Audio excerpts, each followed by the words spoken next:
સત્યનું વચન પાળ્યું હોય તો મારે પણ આવવું જોઈએ. એટલે વાછરડું એ તૈયાર થાય છે. ગાય માતા ના પાડે છે કે બેટા તું ના આવીશ, સિંહ ખાઈ જશે. પરંતુ બાળકનું મન કેવું હોય કે બાળકની હઠ એ કદી મૂકે નહીં. એટલે વાછરડું એ પણ રડે છે અને કહે છે કે માં હું તારી સાથે જ આવીશ. એટલે આ જે ગાય હતા, ગાય માતાજી, એમણે પેલા પોતાના વાછરડાને સાથે લીધા અને પોતે જંગલની અંદર જાય છે.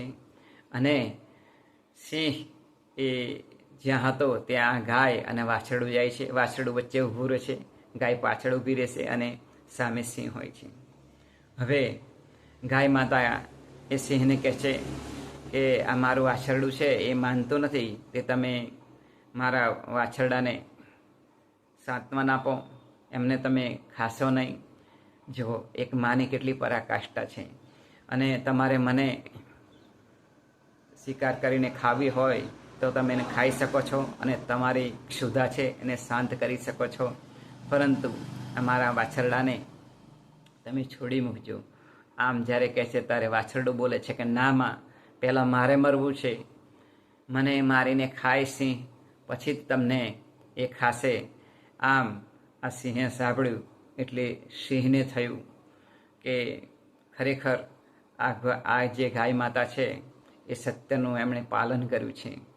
અને ખરેખર એ સત્યના પાલન માટે એ મારી પાસે આવ્યા છે. બચ્ચું પણ એ કહે છે કે મારો પણ તમે સ્વીકાર કરો.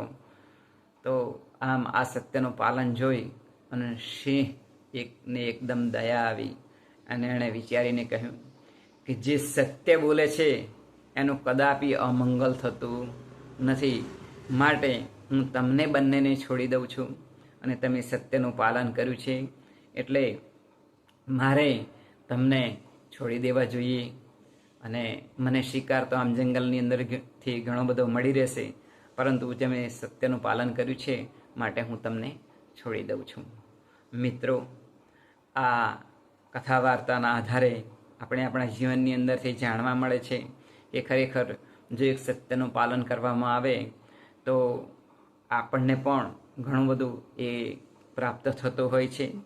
માટે આપણે પણ આપણા જીવનની અંદર કથા વાર્તાથી શીખીશું કે સત્યનું પાલન એ આપણે આપણા જીવનની અંદર કરીશું તો આપણે પણ અનંત ઘણો ભગવાનનો રાજીપો છે, પ્રેમ છે એ માણી શકશું.